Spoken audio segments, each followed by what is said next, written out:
श्री स्वामी समर्थ। स्वामी समर्थांचा एक परमभक्त एका गुरुवारी स्वामींच्या मठात आला।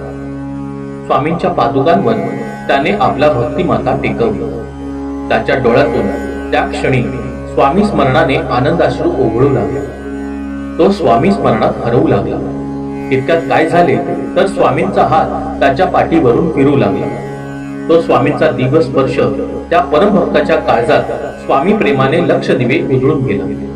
त्याने वर पाहिले। स्वामी साक्षात आपल्या समोर उभे आहेत हे त्याच्या लक्षात आले। त्या परमभक्ताने स्वामींना लोटांगण घातले। स्वामींचे भक्तिचरण घट्ट धरले।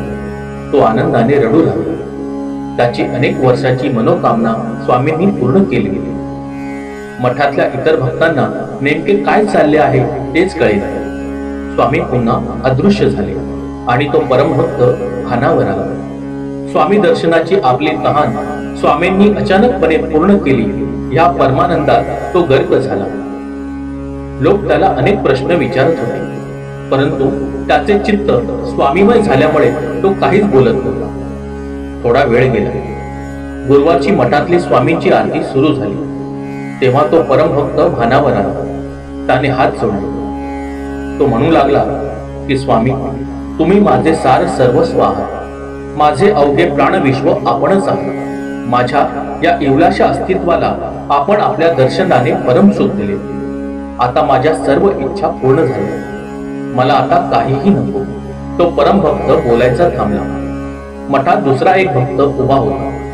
त्याला या परमभक्ताची भाषा कळली। तो म्हणाला, स्वामींनी तुम्हाला दर्शन दिले। मी हे सारे ऐकायला खूप उत्सुक आहे। स्वामींच्या दर्शनाला तहानलेला मी एक जीव आहे।